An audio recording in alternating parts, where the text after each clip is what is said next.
Hey guys, welcome to the Provokers Podcast, where we talk about things that you probably should too. Today I'm joined by... I'm John, also known as Jeebins Phoebens.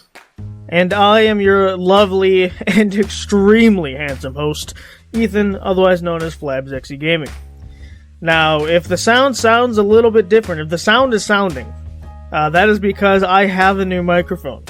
And it is a industry-grade Blue Yeti podcast mic, and it's pretty epic.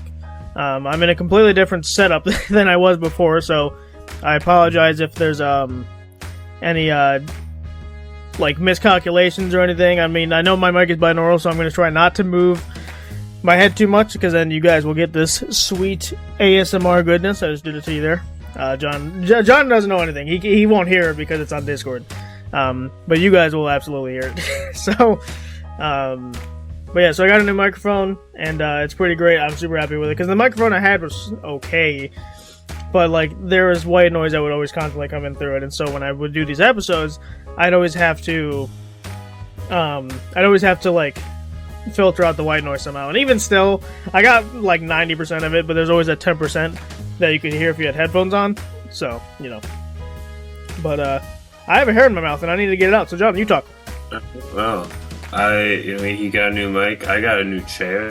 I don't know if it gets picked up on the recording, but if I made the slightest movement, it would crowd and make this annoying sound, and it was just also really uncomfortable. So I got a new one. It was $200, but it was worth it. It's real comfortable. Yeah.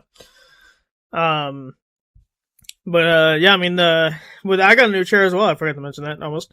It's a office chair, because if I'm going to be sitting in the chair, I'm going to be working, actually. As of recording this, my first day is tomorrow, actually. For you guys, it would have been the previous month. This is pre-recorded, so this means I don't know when this is going up. Either way, my first day is January 5th. Is that today or that's tomorrow? This 5th, yeah. Just tomorrow. So that was my first day, so whenever this is coming out, that was my first day. But as of recording it, we're January 4th right now. So me and John just got up the cups of New Year. Obviously, you guys listened to an episode on the 3rd. Nope. Yes. If today's the 4th. No, 3rd would have been Saturday. On the 2nd, I'm really good at this. On the 2nd, you guys listened to, I think it was the Provokers the Musical, actually, is the episode you got. So you guys already got an episode into the New Year's, but for me and John, this is our first time being back for after New Year's. So how did New Year's go for you, man? New Year's went pretty well. New Year's Day and New Year's Eve, I didn't really do a whole lot. New Year's Day, no one ever. It's really just, New Year's Eve is a real holiday. But on the 2nd, I went to my sister's place, hung out with them and her boyfriend all day. It's a 2-hour drive, so I got to drive 4 full hours that day. It was great. Yeah, that definitely sounds like a great time. I don't mind driving. It's just they live kind of near, not a humongous city, but a fairly large city. So traffic going in was fine until the last half hour, in which my GPS also did not understand what I was trying to do. They were I don't know where this guy's going. This guy's crazy. And he kept trying to take me on the wrong path. So that was fun. As you do.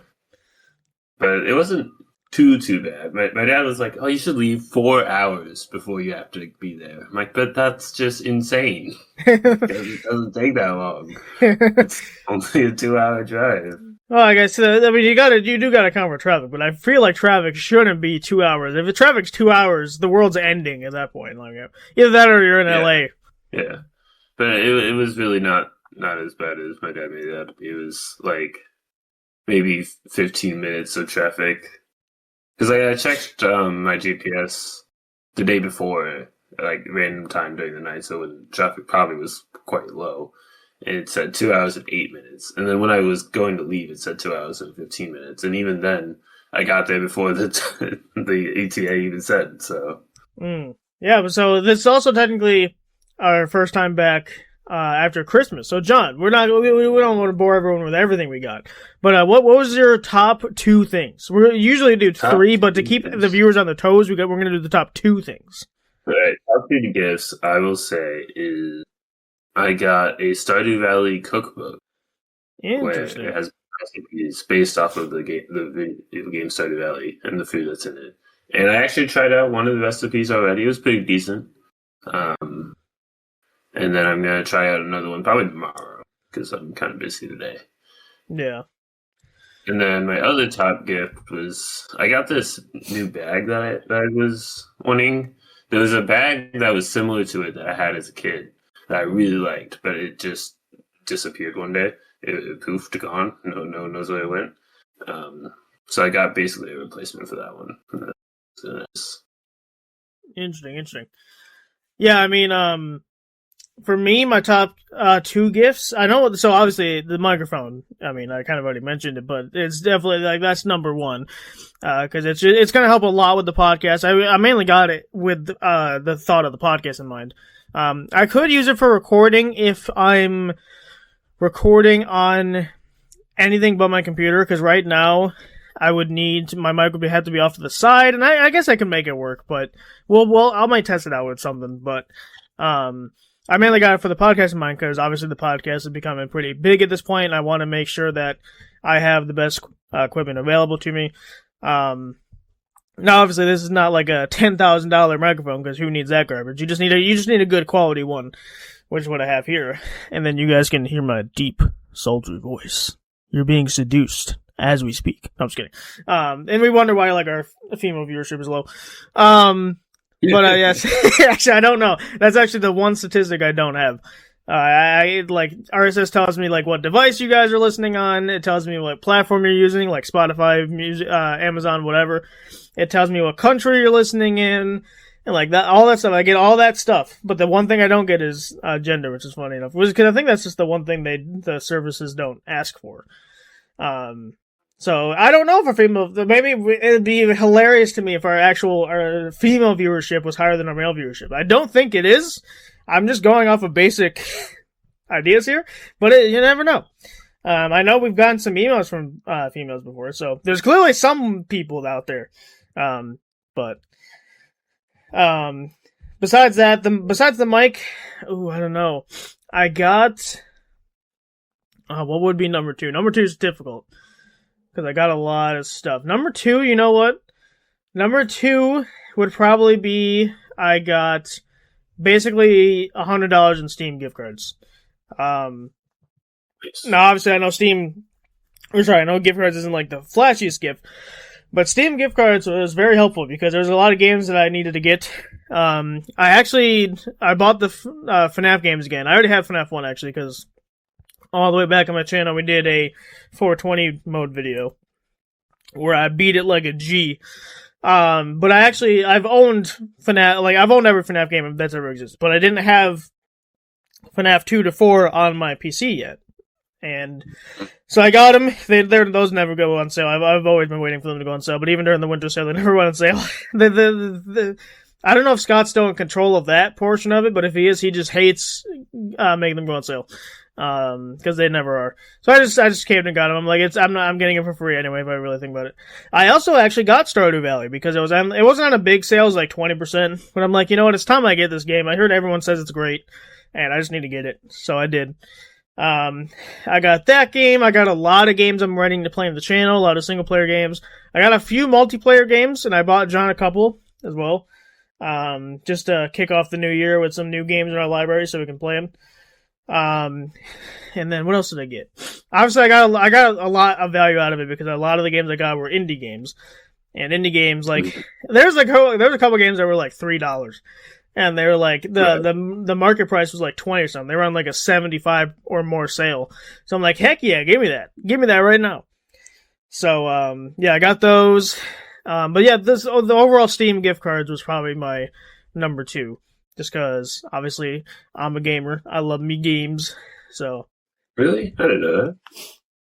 Well, you should. You should know that. It's not like you have gaming in the name of your channel name. That's true. It's to throw people off. Again, I got to keep people on their toes. Never let them know your next move type of thing. But yeah. John, do you have anything else for small talk, or you want to keep the train rolling here? I mean, all I can really think of is when I was visiting my sister, we went to a couple thrift stores, and I got like a whole bunch of books for like $40. It was like really good. So I'm excited to read those. That is pretty good. I mean, I did get some books. I didn't get a lot like I did last year because the whole 12 books thing. Hey, I got to 8, and 8's not awful, but it's what I wanted it to be. So my new goal is 12 again because I didn't hit it last year. So I got to hit it again. I got to hit it this year. I actually already have one in the drain, not the drain because that makes it sound like I hit it. But I have one already done. And I'm working on number 2. So we're already off to a decent start. I already got a month ahead because that's what I need to be at. I'm counting it because I started it in December, but I finished it in January. That I'm counting it. So if you don't count it, well, too bad. You're not me. So, I mean, Goodreads counts it, so therefore it's counted. Exactly, and that's where I use to calculate that stuff. So, yeah, I got 10 books in 2025, which like isn't bad. It was mainly just school. Like school was taking up a lot of my time, and then the last book I read was 1,000 pages long, and because I was busy with school, I wasn't reading it. But once I was done with school, I read the rest of like the last 400 pages in like a week. Yeah, you're a little bit crazier than I am because I don't go near 1,000-page books. I like to stick under 300 because I did try like a 450-page book once, but they lost me right around the 300 mark, and I'm like, okay, this is kind of drawn on for no reason. And even when I wrote a review for the book, I wrote saying, yeah, it was good up until like the 300th page, and then it just seems like a bunch of filler, and then obviously the end happened. The end was fine, but why not just cut out the entire like 100-page filler and put the end at it? Because like really it didn't do anything. All it did was send the characters on a massive side quest that didn't matter anyway because it was negated by something else. So, like, what was the point? It was just like, it was the most obvious filler I've ever seen.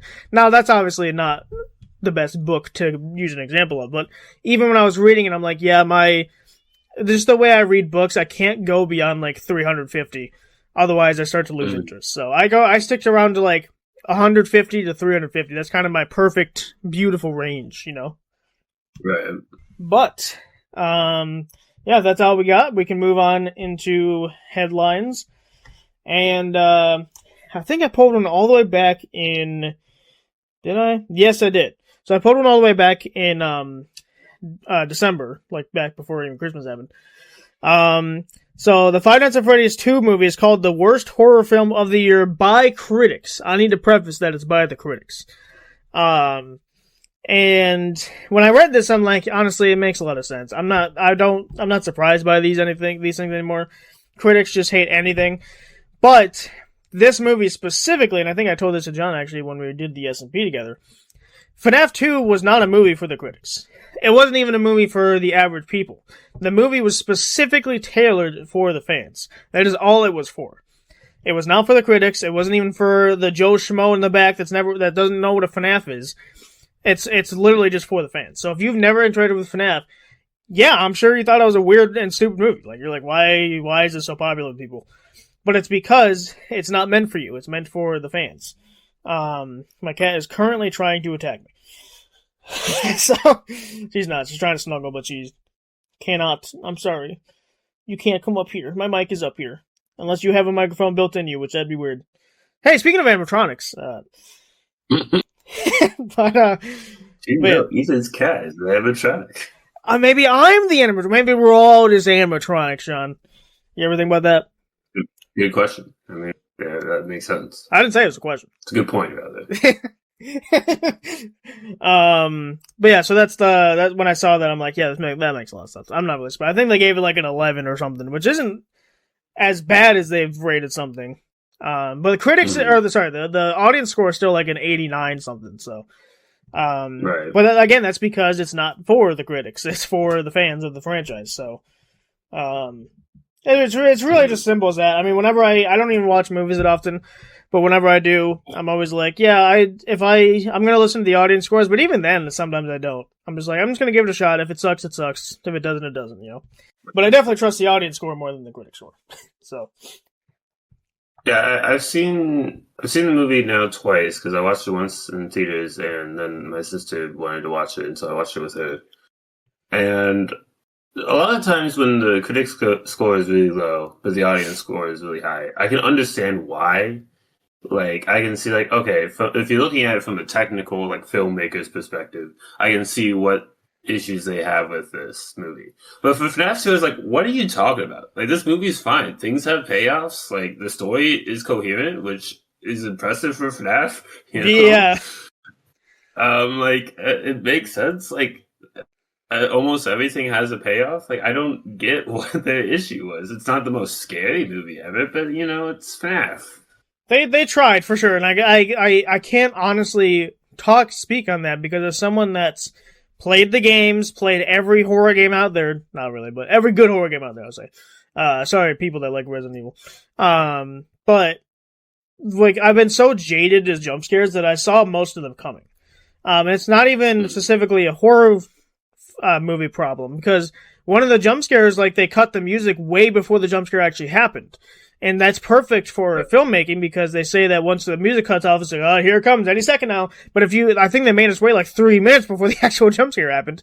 And, but I still kind of was waiting for it. But it's just because it's one of those things that I've played horror games for so long, like literally 10 plus years now, that I've just become jaded to a lot of jump scares, you know? Like if a jump scare gets me, it's a really good jump scare. And I told this to John, when the guy falls in the water, and that's not a spoiler, because you don't know what that, if you haven't watched the movie, you don't know what that means. When the guy fell in the water, that was, I don't know how, but that got me. I wasn't expecting it, I guess. But that was the only one that got me. None of the animatronics actually jump scared me, even when they did their whole thing. Mangle was close, but I still saw her coming. So. Yeah, like, I don't know. I thought the movie was really fun, and I watched it twice, and both times I was like, yeah, it's pretty good. So yeah, it sounded like I mentioned before that I got the other FNAF games. I've been replaying them because obviously now that they're, like I said, I've owned the games before, but I've never had them on this specific computer before. So you're welcome, Scott Cawthon. I gave you like $20 more of my money. So, but I got them and I've been playing them all throughout this week actually because I'm about to start work again, and you know. I'm not gonna have super lot for you. It's your typical like 9 to 5. So I still have like the evening, which is nice. So it won't take up as much time as actually the restaurant did. And actually I get paid a lot more for it, so it's actually a pretty good deal. But anyway, I know that even still I won't have as much free time as I've had now when I've been out of a job, because that's how that works. So I've been like farming games. I talked a while ago that I've been farming Devour. I've kind of slowed down on that because a lot of the achievements that I have left are nightmare coded and or online. And, I hate both of those. So I've kind of slowed down with that. But then I jumped right into FNAF and I beat FNAF 2. I didn't die until all the way to custom night, actually. The first time I died was on custom night. It was on the 420 mode. Which I'm impressed with. And then FNAF 3, I got it even though I hate it. I just wanted to get it. Because I also know that if, I mentioned this to John a while ago, that me and John are planning to do a thing for my channel, which is like a 9,000 subscriber special. I reached 9,000 subscribers like 2 years ago. And I still have yet to do anything for it. And one of my ideas was, me and John liked the FNAF games, or at least the original ones. And so I said, let's do like a speed run of the first 4 games. Whoever does it fastest wins. And you only have to do like the first 5 nights. You can optionally do the 6th night to like slash some time on the timer or something. We'll figure that all out. But I would need FNAF 3 and if we wanted to do that. So I was like, I hate this game, but I'll get it anyway. And, listen, maybe I was wrong. I'm not. But maybe I was. Cause Springtrap actually listened to me. He wasn't being a big douchebag. He was once. He was a douchebag once. He actually was really stupid, if anything. I shouldn't be saying this because he's listening, because they always are. And he's gonna be like, oh, you call me stupid. Well, now you're in for a treat. I got all the way to night 4, which isn't that much of an achievement because night 1, there's nothing that happens. But I made it all the way to night 4. And on night 4, like, he just kept going into the far camera vent, which I always have that locked. The way I play the game, I always have that locked, and I always make sure he's on that camera. Which obviously things can go wrong, and that's not the case, but... And every time, like, I would get jump scared by a phantom, like, it was Foxy was the main problem. I'd have to reset the ventilation. Every time I was resetting the ventilation, he would go in the vent. I'm like, oh, you know what? You're stupid, but I like you. Cause he's helping me. And then I would open up the thing, he'd still be in there. I'm like, okay, alright. And so I flip the camera down, and then I get jump scared by Freddy or something. And he'd go reset it again. He goes in there again, and I'm like, okay. I'm not going to say anything, because if I start complaining, he's going to bolt right to me. But yeah, night 4, he didn't even get out of camera. I think it's 9 or 11, whatever. Oh, so that's not a good combination of numbers. Like 9, 10, whatever that camera number is, the far one on the right, on where you want to keep him. Whatever camera that is, he did not leave that camera the entire night. It was hilarious. And then I died on night 5 because, he's like, I gotta make up for lost time. So he literally just booked it right to me and I died. But hey, he got me to night 4 without any problems and I really appreciate it. So maybe I was wrong. I'm not. But maybe I could be. And then FNAF 4, man, I love FNAF 4 so much. I think FNAF 4 out of the core 5 is easily my favorite. It's so fun. I had such a great time. I beat that game without dying. Literally. I'm just like, I'm not even saying that as a boastful thing. I'm just saying that I had so much passion to beat that thing that I did. I didn't die at all. Even with the 420 mode thing. Granted, Foxy almost got me like multiple times, but we don't talk about that. And then I beat Plus Trap. I've got coded. Like I beat him every single time at this point. Because if you have headphones on, you can easily beat that. If you don't have headphones, then it's going to be a lot harder, and I wish you the best of luck. But if you have headphones, you should be beating that minigame every time. It's so easy. But yeah, the FNAF 4 is just my favorite game, for sure. Easily. But John, you were trying to say something? Yeah, I mean, I went through and we played a bit of 1 and 2. I was doing the full 20 on 1 and all the custom night challenges on 2. And I hate Toy Bounty. He's a little the worst. He's such an asshole. He kept ruining every single one. Like almost every time I died, it was because Toy Bounty is screwing me over. Really? Like what kind of happened with him? Because he is so annoying. Because when you're in the not in the cameras, when you're in the office and he's in the vent and you put on your mask, he doesn't always come out immediately. There's like a chance. Yeah.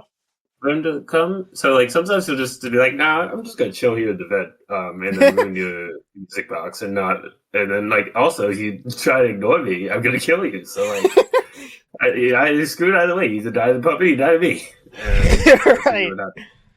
Yeah, when I died the first time I died was in the 420 mode, but then I did I don't know what they call it, but it's the one where it's everyone besides like a couple guys. It's everyone besides Golden Freddy and someone else. I forget what that one's called. Mm-hmm. Either way, I played that one, and Chica would just not leave the vent. So she was in the vent where you could see her, and I put on the mask. I'm like, okay, get out of here. And then, like, 2 seconds later, I hear the vent noise. And I'm like, okay, she's gone. I flip on the light, she's still there. I'm like, you son of a... And so I wait, like, 5 more seconds. I'm not even kidding, like, 5 seconds. I hear it again. I'm like, okay, so that's gotta be her this time. I flick on the light, she's still there. And I'm like, are you kidding me? And then the box was, like winding up. I'm like, listen, it's over, guys. It's been a good run. I just died. So... Yeah. It's, what was I say? The thumping on the vents, like, it makes the same sound as someone going in as it's someone going out. So I'm like, I don't even pay attention to that. Like, I'm like, yeah, maybe someone left, but it's so inconsistent to be able to really tell by the sounds of the vents. So I don't really care much about that. Yeah, I only pay attention to it just because it has saved me before, and so it just didn't help me that time because. My guess is people were entering the vent because there can be multiple people in the same vent without you seeing them because they can obviously only one person can be shown on the camera, but there can still be 2 people there. So I think that's what was happening is that Balloon Boy was in the vent and I think Mangle and Chica were in the other vent, and that's why I kept hearing the vent sound. And I was assuming Toy Chica was gone, but she wasn't. She was still there. So, but I didn't let her kill me. I was like, you don't get to kill me. I'm letting Puppet kill me, and so they did. But I'm like, you don't get the glory, you don't get the satisfaction, you don't get it. So, indeed. Yeah, this is a PSA. If you haven't played, if it's been a long time since you played the original FNAF games, go play them. They're really fun. But without further ado, I mean, so I know there's a Creator Showcase and email. I mentioned before that I'm actually out of email, so you guys got to start emailing. So give us your questions, give us your topic ideas if you have any recommendations, whichever you prefer. But go do that. But in Creator Showcase, it's going to be us today because I want to preface once again before it's too late. This is episode number 90. We are literally, technically 9 episodes away from the season finale. And the season finale is the section that we are being picked by you guys at home. So go, it might be in this episode too. I'll have to see if I remember to paste it in there. If not, go to I think it's the, I forget what topic it is. There's a couple descriptions actually where the link to the Google form is there. So go to those past episodes, find it, and click the link, and then you get to pick 3 things. So you have your gold pick, your silver pick, and your bronze pick.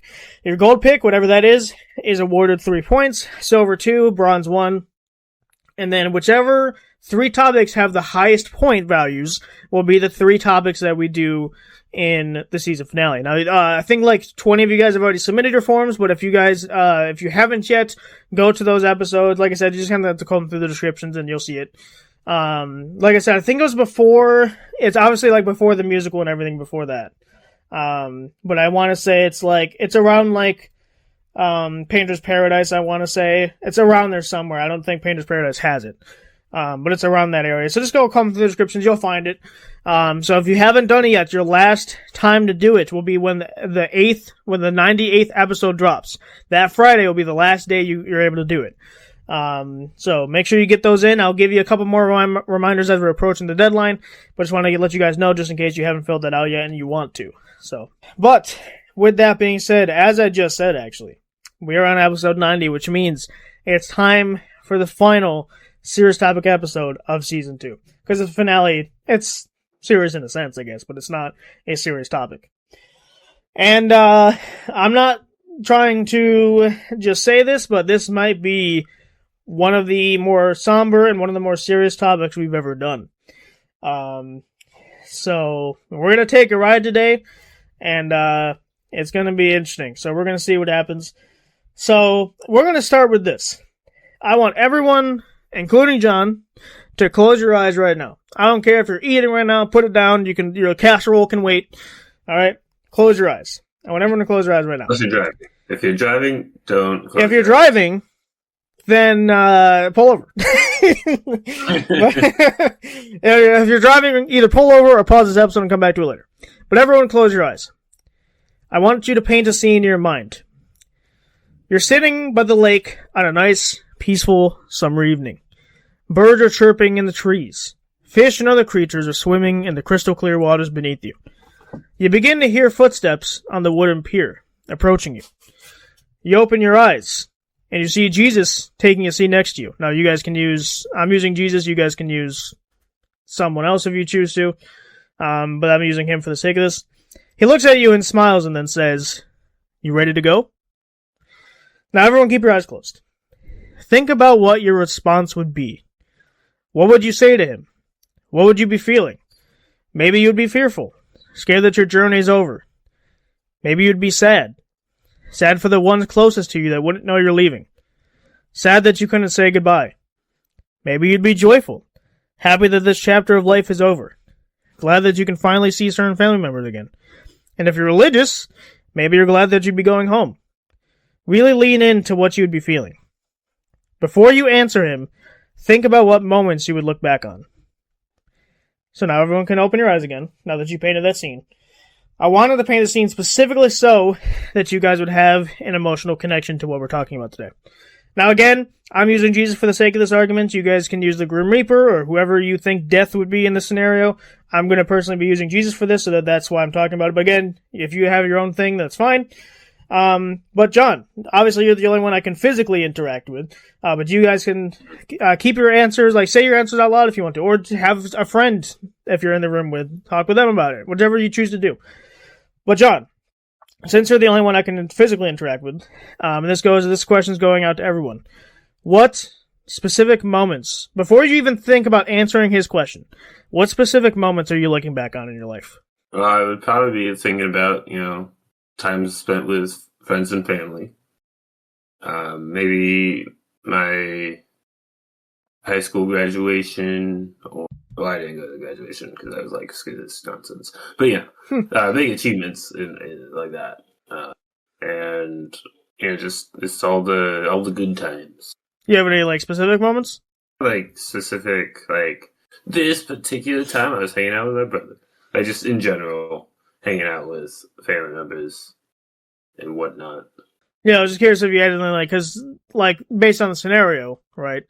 Your mind would flip through all the different like memories you have. So is there any specific things that like stand out to you? Is there any specific moments that you would in your mind kind of relive? I don't know. It's hard to say because I've never been in this position. Well, yeah, what I'm saying, you got to have moments that even now you look back on. Well, I mean, like you said, hanging out with family, hanging out with friends. I guess specifically is when I went up to Pittsburgh with my brothers to hang out with them. This was around when I would graduate high school, so it takes place of the graduation is hanging out with my brothers. Right. Yeah. Yeah, and then for everyone at home, think about your specific moments. What specific moments do you look on, and what moments stand out to you in your life? Right, that's the thing that's you got to think about. So place that in the back of your mind right now. And another question, a bit more serious one. And again, this goes out to everyone, but obviously John's the only one I can physically interact with. Would you be ready? Gonna hit you hard and fast. Would you be ready? Probably not. No, I'd be like, hey, I got stuff to do still. I want to be here longer. So you wouldn't be basically. No, I wouldn't be ready. No. Okay. And then as well, again, everyone at home, same thing. Would you be ready? And I think a lot of this comes down to this next question. And John kind of answered this already, but it's asking to everybody. So in case you haven't answered the question already, would you feel that you have accomplished everything you've needed to do? And I would say I haven't. So I guess this leans into what do you think you haven't completed?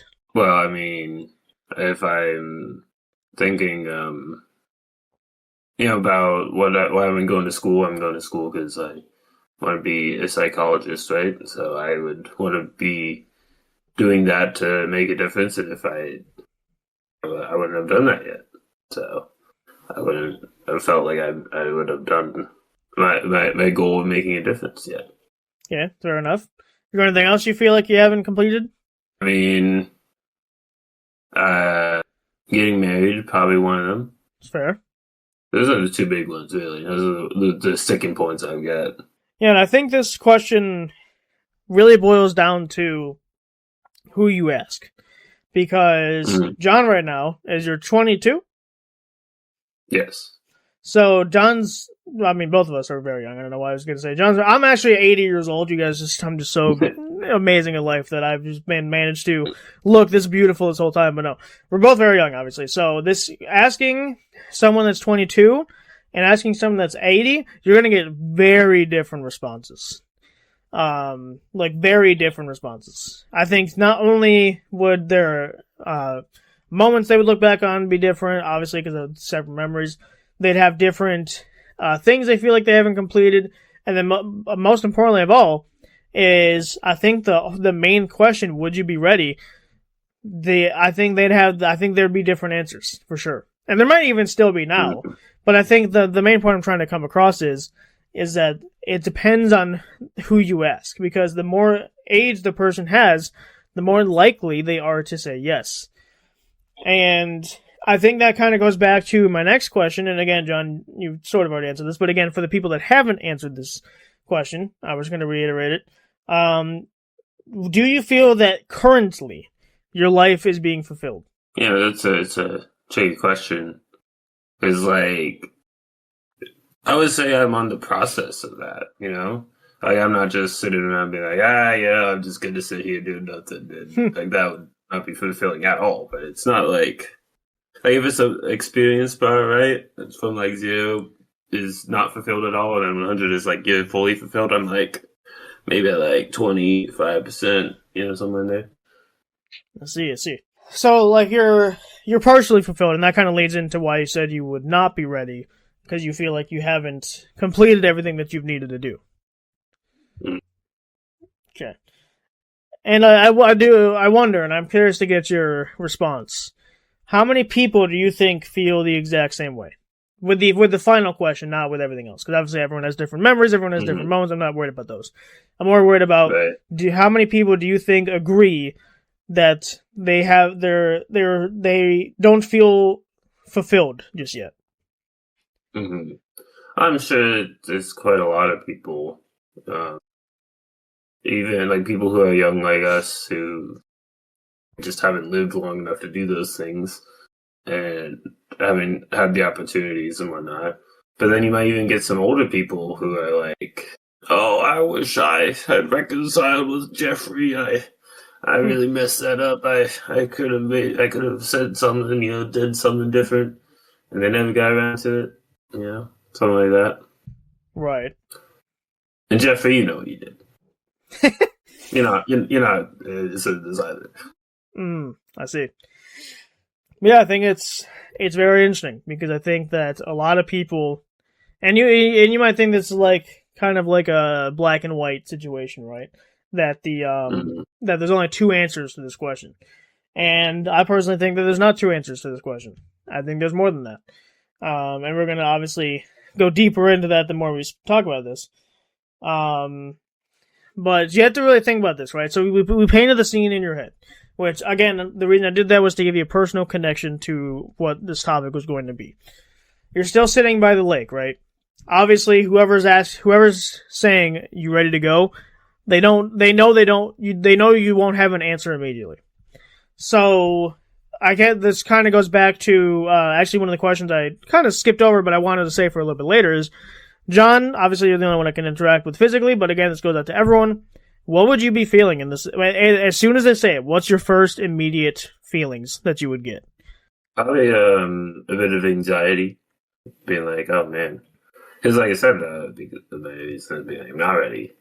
That'd be an anxiety, be like, "Oh," but like, could you take maybe another lap around the lake and then come back to me? I got something. They take along the lake and they just see you running like full sprint. Yeah, because again, the implications of the situation that, like I said, you guys painted in your mind is they're not to be mean. They're not giving you a choice, but they're just trying to peel off the Band-Aid as slowly as possible for you. So deep down, you know that. Like, you kind of, there's not really a choice. They're saying, are you ready to go? Like, that doesn't mean, like, are you ready to go to the McDonald's fun place and get a bunch of diseases? They're saying, I'm sorry, but it's time, type of thing. But they're just saying it in a different way. So, anxiety makes a ton of sense. Because, honestly, I'm not ashamed to say that I'd be definitely anxious about that. Because, like, I know what you're saying. And it's not an easy thing to think about, right? That's why I said earlier that this is going to be one of the most serious topics we talk about, because you're confronting death in the face if you really think about it that way.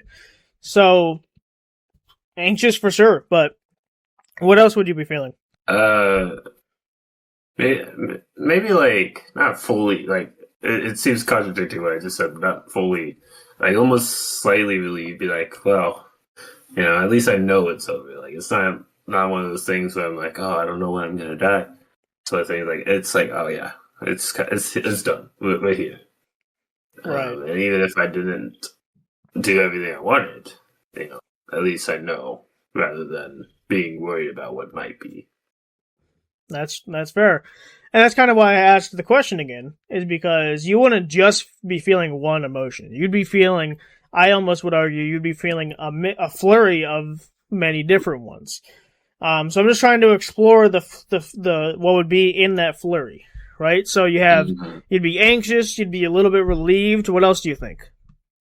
Probably like a little sad, because I'm assuming that I wasn't expecting this. Like I just went to the beach, so like I'm gonna have a fun, relaxing day at the beach, and then death came to my door, and I was like, dang it. I'd be a little bit sad, like, man, I didn't even get to say goodbye. So it's just because that's usually how it goes, Right. You don't always have a chance to say goodbye to everyone you want to. And so it'd be a bit of sadness with that. That's fair. Maybe a little bit of anger, being like, oh man, really? Like now's the time you choose to save me? It's like, Yeah, I mean, it's, you can't be ashamed in saying you'd be furious or you'd be angry, right? Because it's entirely possible that you would. Um, so yeah, so you got anxiety in there, you got sadness, of course, you got a little bit of relief, and you got anger. I mean, that makes a ton of sense for what the situation is. Which, like I said, if you want to look at it point blank range, it's they're coming to you saying it's time to go. They're just making they're just trying to be nice and saying you ready to go type of thing. And obviously there's been like cartoons that kind of mimic this type of idea, which is like I watched something. This wasn't inspired by this. Trust me, not even I can't prove that. But there was this thing that I watched a while ago where this guy was sitting. He was actually on like a high. He was on like a super expensive house. It was on top of his top deck that looked over the ocean or whatever. And then I forgot. It was like the actor playing the character. The character was Death basically, but the character playing it came out and sat with the guy and said, I hate to do this to you, but it's happening tonight.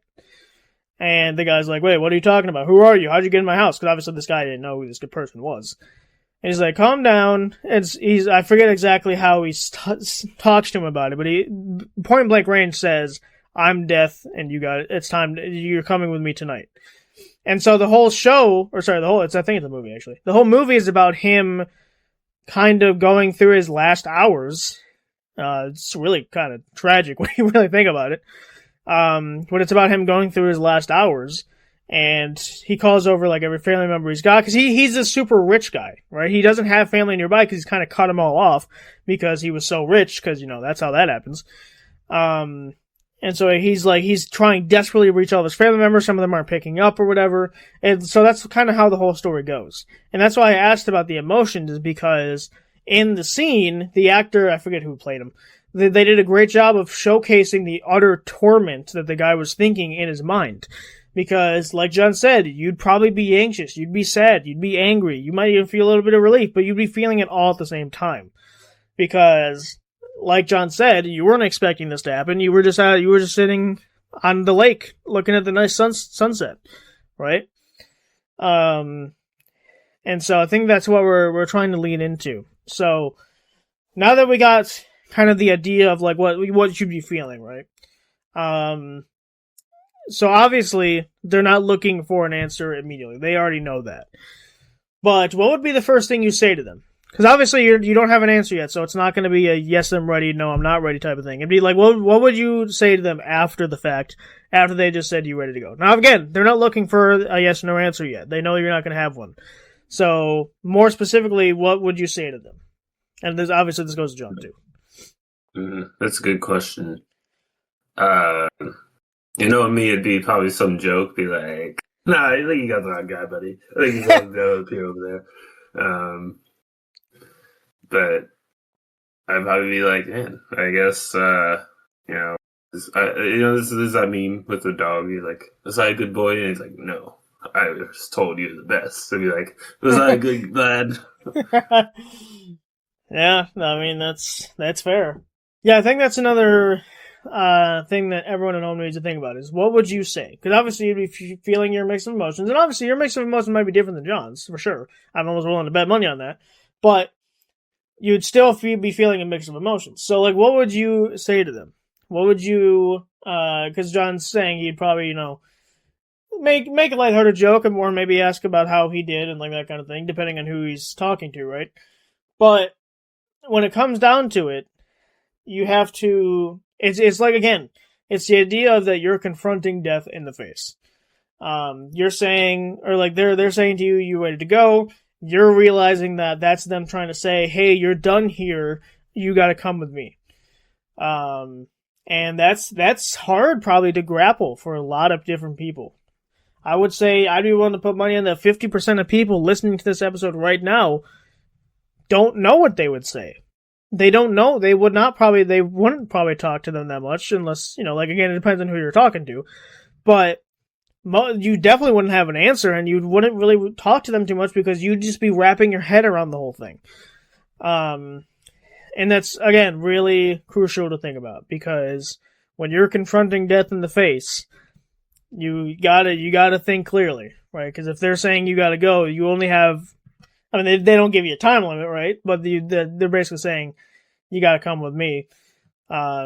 Which is, again, why I asked about the memories thing. I was curious what moments in your life do you look back on and you say, I did it, type of thing, right? Now, regardless of what you're fulfilled or not, right? And we kind of did this a little bit. I forget what episode it was.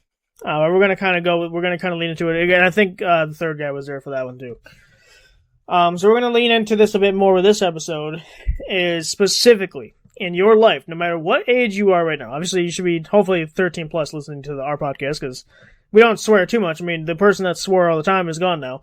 But even still, we make some lighthearted jokes that have swears in them. I mean, one of John's catchphrases is "This is bullshit." The movie. So obviously, we're like a hopefully mature-rated podcast. But no matter where you are in life, you have to have one moment that you can look back on when they're talking to you, that you look back and you look back to it and you say, I did it. So I want everyone to think about what that moment is right now. What moment in your life, in your 36 years, 22 years, 18 years of existence, doesn't matter. I only want one moment. Obviously, again, you guys can think of multiple at home, because unfortunately I can't physically engage with you guys. But what's the one moment that you look back on in your life and you say to yourself, I did it? Obviously, again, you might not be fulfilled, but that's not the question I'm asking. The question I'm asking is, what is that moment? So, John, obviously, like I said, can only engage with you, so what do you think? I'm trying to think. I think I mentioned this in that other episode. I don't remember what episode that was, but when I was leaving boot camp, I wasn't leaving having graduated, right? I had to leave early. I had to drop out because I was injured. But I remember I remember when I was leaving, I was like, I didn't, go insane. Like I fought through as long as I could, and I, made it out relatively fine. Right. And so even if I didn't do what I set out to do going into it, I still accomplished quite a great deal. That's true. And I think, honestly, there's some people that probably would have your specific situation, but there's also people that have similar situations in that they were enlisted in the military and that they fought for the country and made it back out. And that's one of the things that honestly kind of goes under the radar, is because a lot of military vets either don't come back, or when they do, they're psychologically damaged to the point where they're back, but they're not really back. You know what I mean? But there is some people that pull through and they come back, and it's awesome. But like I said, that honestly, unfortunately, goes under the radar most of the times. So talking to someone like that, to be fair, I wish I had someone on here that I could talk to that has that information, because I would love to talk with them about that for the specific episode, because that'd be really informative. But so right now I can only assume, right? But I think you would have a completely different answer, but have the same idea around the answer, which I know that doesn't make a lot of sense, but you get what I'm trying to say. So that's kind of the crux of what we're going for here, which is, obviously, you're flashing through memories because that's what happens. That's been scientifically proven, by the way. That's what your brain does when you're actually dying. Now, obviously, in this scenario, you're not being stabbed or something, right? They're just coming up. It's not John's older brother coming up to him being like, hey, you didn't lose the game, you lost your life, stab. And you're bleeding out on the the porch, 10 out of 10 bleed out spot. No, they're just saying you're ready to go, right? But even still, I think your mind will be flashing through all the different memories, everything you've done, like everything that you've accomplished and that kind of thing. Now, one of the things is that we're gonna get real deep here.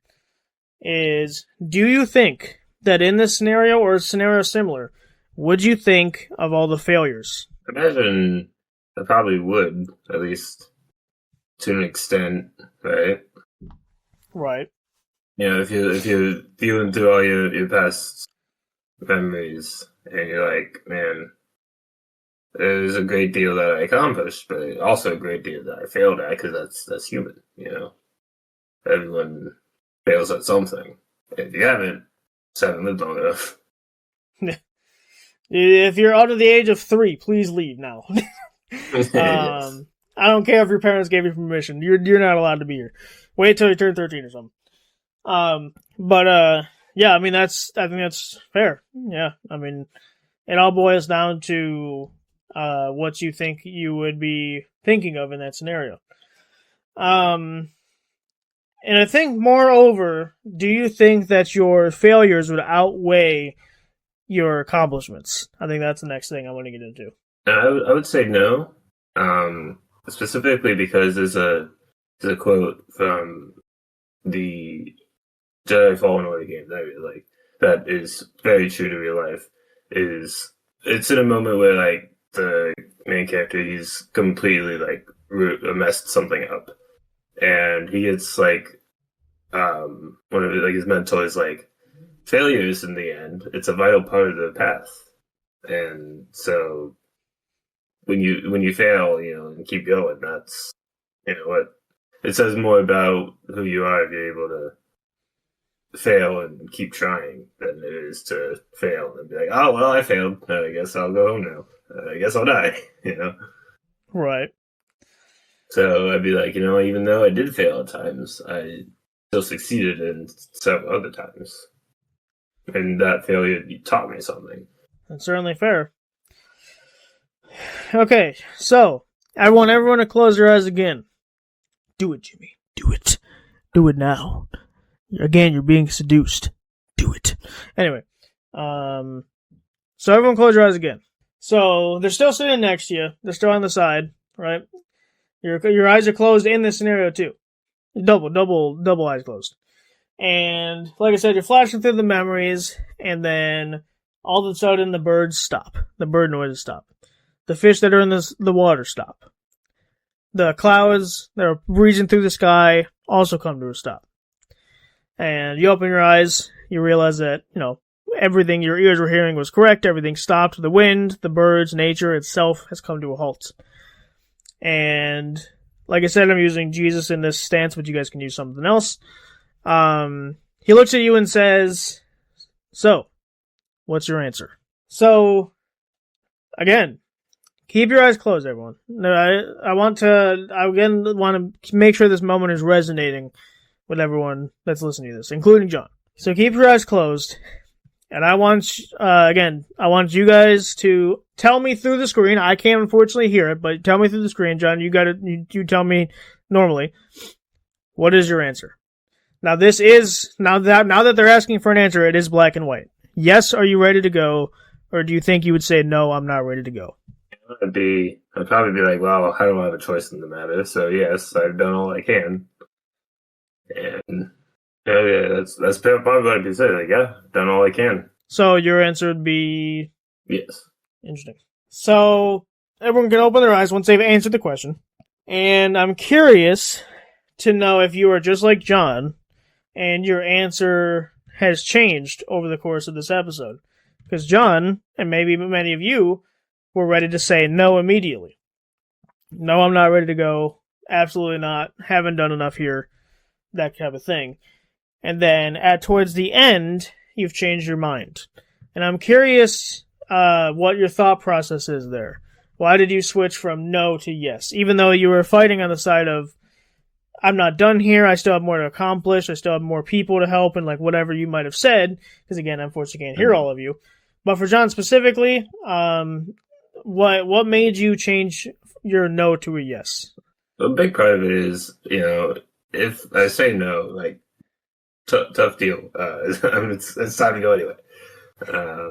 And, even though there's some way more I would like to do and could do, if you're dead, you gotta think back about what you did accomplish and not focus on what you did. Which I guess leads us to my final question, John. Which is, usually the obviously the topic is normally kind of obvious. The only one that might not have been was the Hope debate, and I kind of explained why once you listen to that episode.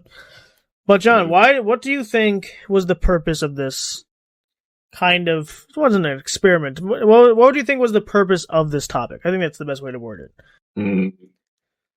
Either talk about acceptance or failure. So you think the moral of everything was either acceptance or failure? John? You've been killed? I guess I get picked up. It didn't get picked up, yeah. I was like, oh no, they're taking him already. No, wait. It's like, that's God. So he's ready. We got him. We got a podcast to finish. But yeah, not to make too much light of it, but yeah. So I think, like I said, I'd be very curious to hear what you guys would say. Obviously, feel free to email me. You can do that. But regardless, I don't need the information because as long as you were true in what you were saying throughout this entire topic, then that's fine. So the reason and the moral of this topic is less about acceptance and failure, and it's more so about thinking about what you've done in your life. The main question, the biggest question that I frankly asked was, do you think that your life has been fulfilled? And if your answer is no, then you need to start thinking, what can I do to make my life be fulfilled? What do I need to do as a person to go out there and make my life fulfilled? Because again, if you said you're no, or if you even said you're in the middle, because if your answer is not, you were 100% fulfilled, then that's just human. That's how it goes. But because of that, you need to go out there and you got to think to yourself, what would make me feel more fulfilled? And that's around the scope of what we're talking about, because throughout the entirety of season 2, almost every topic, besides maybe one or two, have kind of come back to the same idea that time is not on your side. You do not know when Jesus or death, whoever you picture, you don't know when they're going to come and say, you ready to go? You don't know when they're going to do that. They could do that tomorrow. They can do that in 50 years. You don't know when they're going to do it.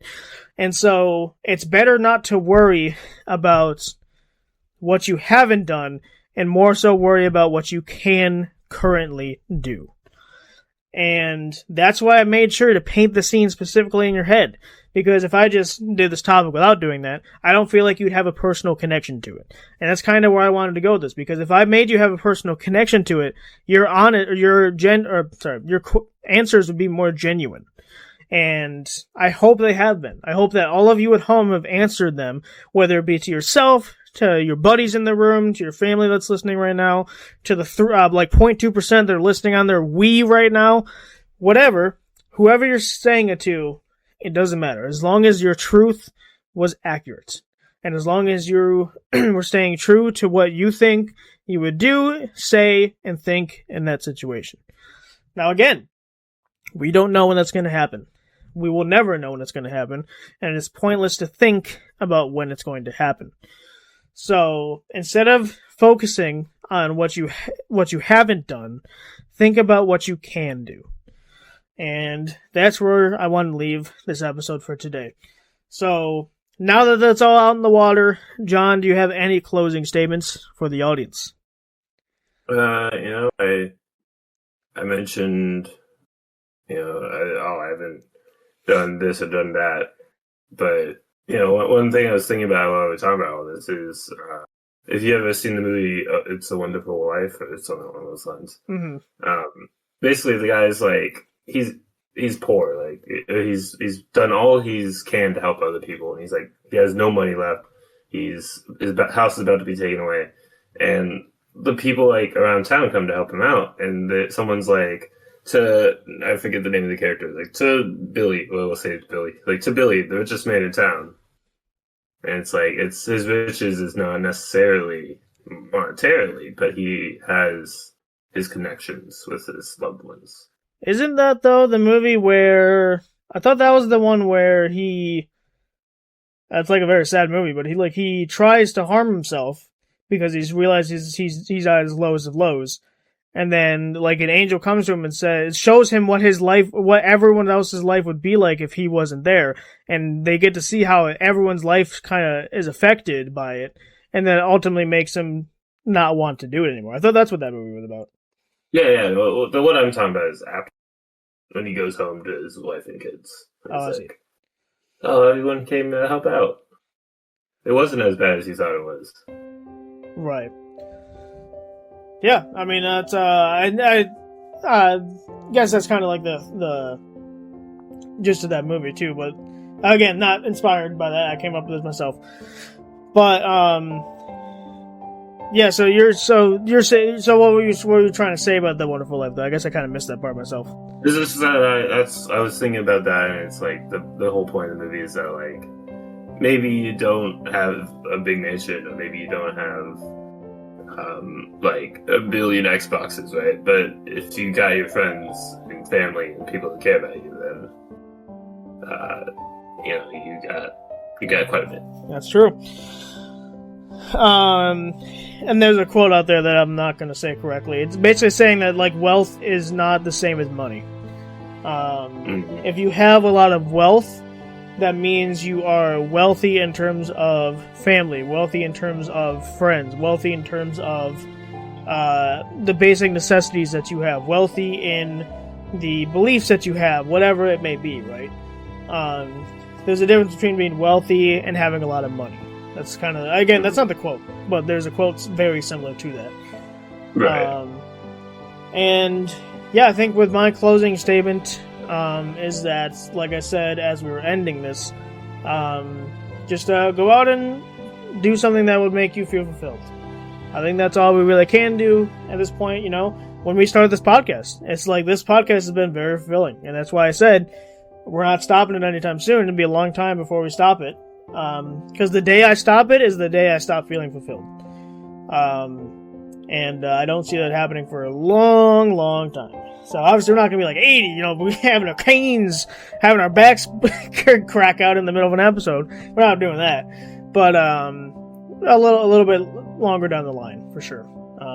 But like I said, the day that the podcast ends would be the day that I just stop feeling fulfilled. Like, it's like there's an episode we're going to do at some point called Curtain Call. And Curtain Call is all about how leaving impacts the people around you, how leaving impacts, now not leaving in the sense of, oh, you didn't make my sandwich, I'm leaving you, not that type of thing, but more in the sense that leaving, like, think of YouTubers that have left, so, like, think of MatPat, think of, like, all those other guys. Why did they choose to leave? Like, why did they choose to leave, and what impact did that have on you? Like, all that stuff. We'll get into that topic when we get to it. But it's kind of going along the lines of that they felt fulfilled. They felt that they did all they needed to do with it, and they wanted to move on to something else. And I think ultimately that's what you guys need to go out and do. Do something that keeps you fulfilled for a while, and once it stops fulfilling you, it's okay to let something go and start something new. And that's all you really can do. And like I said, another motive thing is don't look back on what you haven't done, because there's nothing that can change that. The past is the past and all that stuff. But if you look forward into what you can do, then you'll have a much better outlook on life than those around you. So keep that in mind. Take that with you throughout this next week that we're approaching here. Or end into the weekend, obviously. So that's going to do it from us. So thank you guys so much for listening. We hope we provoked the conversation, which is what our main goal is here. And I made you laugh along the way, do a little bit of laughs in some serious topic episodes. You can find me on YouTube at FlabsXC Gaming. I don't know when this is coming out, but I've been kind of with the new year started and with my job starting, we're going to be kind of at like a little bit of a halt, but I will be returning soon. But of course, there's like still the 1,700 other videos that exist over there, so go check them out. And you can find John in 3 different places. Can you believe it? He's everywhere. He's basically the Matrix. You can find him in 2 different YouTube spots, YouTube Jeebins Phoebins and YouTube Jeebins Phoebins VODs. And I saw, like, when I was eating my lunch, like, an hour before we started this episode, I saw, like, a thumbnail of, it was the title was Resident Evil, but then I saw, like, Toad in the thumbnail. I'm like, what's going on there?